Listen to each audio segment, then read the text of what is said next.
Good morning, everyone. Let's look at the structure of BTC USD, the Shavyfxhub on a monthly time frame. Now, first of all, you look at it from a line chart perspective to get a clear overview. And from the line chart perspective, you will see that there has been a critical break of structure, which I want to hold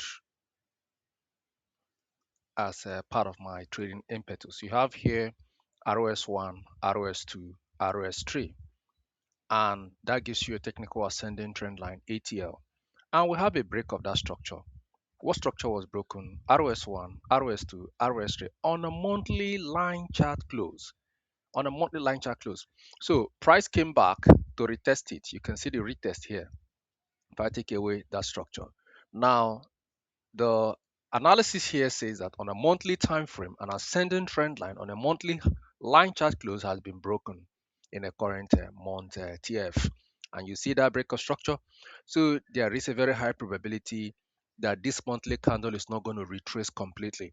The buy potential is going to be if the monthly candle rejects completely above here, then we set seal for retest into the first area of breakout, which was a 98,073.41. And I have changed the colors for each line, which are key critical moment price has pulled out from a price action. Now, the next area to look at where we had a current support were here. If you look at here, here is a current resistance that was broken, become a demand floor one.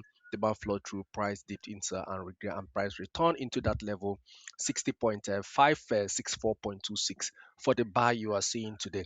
So that area constituted a demand floor. Yes, it was a demand floor for today.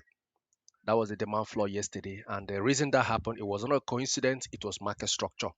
The market didn't buy there because it just wanted to buy. It bought there because it was following the structure of the market. And when you look at it, you see what price have done here. A resistance structure broken, become a demand floor one, demand floor two, demand floor three, and price come back demand floor in the same zone. It's a zone. It's a buy floor zone. So, and the next critical area to look at price here is going to be at this zone. So let's put it into context. Now here is a resistance structure. After price break of the resistance structure, price came back and broke that structure, retested it, affirming here as another buy floor. Now price have left. So I want price to return here. It's going to be a liquidity sweep zone. If you take away your line chart, you see price return here to peak liquidity at 47.47589250 level. Price has a peak liquidity from that level I've left. And if you look at it in context, here becomes a RT, RS, and price returns here as a support structure to pick liquidity and I've left. So this makes I've designated that area as a liquidity sweep zone, and most likely price will return in that zone to pick liquidity and pull back. So I expect that we should get a pull into the structure and we will kindly pull back again. This is what I expect on that zone. And ultimate buy day is going to be on this floor where we have RTSR1, RTSR2 break of structure. Price returns here as a resistance structure and as well retest become support resistance becomes support on break of structure, and you see that structure has been broken, leaving here as a vacant retest zone. This area has not been retested after we establish here on weak rejection 1 2 3 3 months price return break the structure. We return here temporary resistance structure. We broke the structure, putting here as a potential demand floor around 29734.39, 28692.89, and it will be important to understand that we have a trend established here on a line chart close. We have here as ROS1, sorry, SR1. Let me put into context. Here is SR1, support become resistance one on monthly time frame, the line chart close, and we have another one here, SR2.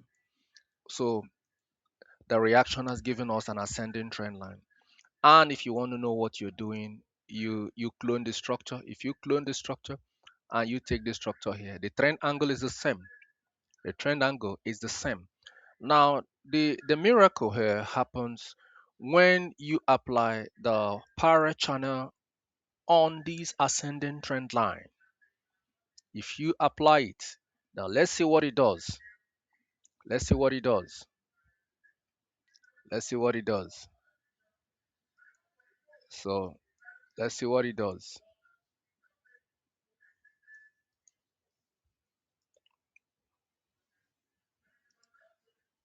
Okay. So now this is using the parallel channel to determine buy sell position. So now I want to catch the length of this reaction. This is the length of this reaction. Now it will surprise you that the length of this reaction is the same with the current place where market reacted. So if you put this reaction here and you bring it here, it's exactly the same. So the market has now established a channel. We have tapped liquidity from the roof and we broke below. In the future, here remains a buy floor. Sorry, a sell floor. Here remains a sell floor. The length is the same. The length is the same. The length of the reaction is the same. Sorry, the width of the reaction is the same. We are the same size. They are the same. Look at it. Can you see it? It's the same. They are the same. So that's um that's a trick in the market, and I just dropped that trick for free using the parallel channel strategy. Every tool you see on TradingView is important. Every tool has its function. Every tool has its function.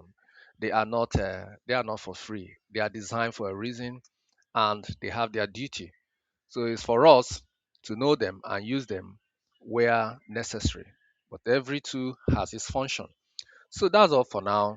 So what I see here technically is if we pull back, we are going to continue selling. So if we get into 78, if price can pull into 78, 73, 74, 75, 76, I can assure you there's already a breakout from a monthly support structure, putting it as a supply roof. So where you'll be looking at BTCs around 28K, 29K, that will be the reset of the market and the beginning of a new rally. Do have a lovely weekend. Bye bye.